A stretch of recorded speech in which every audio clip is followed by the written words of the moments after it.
জানো তো, ছোটোবেলায় না যে কোনো জন্মদিন, উপনয়ন বাড়ি বা বিয়েবাড়ির আইবুড়ো ভাত বা শ্রাদ্ধানুষ্ঠানের পরে যে মৎস্যমুখ হয়, এই রান্নাটা ছিল ভীষণ কমন। এখন অনেক আধুনিকতার ভিড়ে এই রান্নাটা প্রায় এখন হয়ই না বলতে গেলে।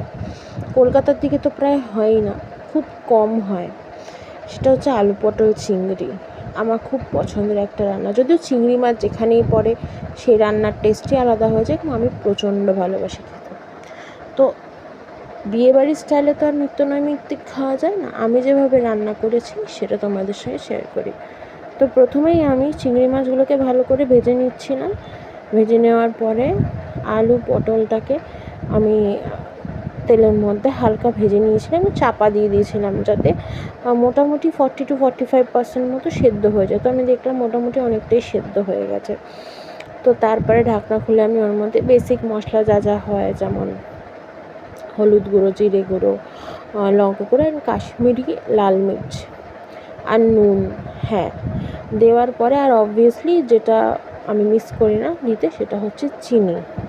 দেওয়ার পরে আমি একটু কষিয়ে নিয়ে কষিয়ে নিই। তারপরে আমি যে বেসিক মশলাটা ছিল আমি তৈরি করে রেখেছিলাম, পেঁয়াজ, টমেটো, রসুন বাটা। তোমরা চাইলে ওর মধ্যে গরম মশলা দিয়েও বাটতে পারো, বাট আমি যেটা দিয়েছি সেটা বললাম।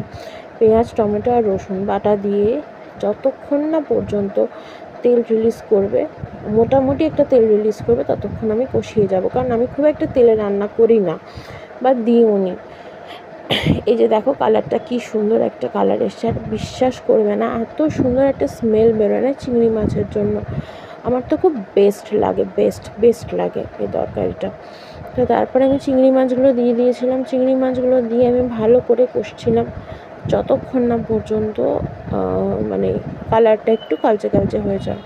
তো কালারটা যতক্ষণ না কালচে হয় ততক্ষণ আমি ঢাকা চাপা দিয়ে কষিয়ে নিয়ে যখন এই অবস্থায় আসে, আমি ওই মিক্সি ধোয়া জল খানিকটা এর মধ্যে দিয়ে বাকি যেটুকু সেদ্ধ হয়নি সেটুকু সেদ্ধ হওয়ার জন্য। তো আমি এইভাবে সেদ্ধ হয়ে যাওয়ার এটা এরমভাবে দিয়ে জলটা দেওয়ার পরে খানিকক্ষণ কষিয়ে আমি ঢাকা দিয়ে দিয়েছিলাম। তো দেওয়ার পরে এটার মতো সেদ্ধ হয়ে গেছিলো এবং লাস্টে আমি একটু গরম মশলা দিয়ে দিয়েছিলাম। এত ভালো খেতে হয় না এই রেসিপিটা। এবং অনেকে এর মধ্যে কাজু বাদাম বাটা দেয়, অনেকে অনেক কিছু দেয়, বাট আমি এটা খুব সিম্পল রান্না করি। তো তোমরা কীভাবে রান্না করো আমাকে জানিও তো, প্লিজ জানিও। আর ভিডিওগুলো ভালো লাগলে লাইক, শেয়ার, সাবস্ক্রাইব করো।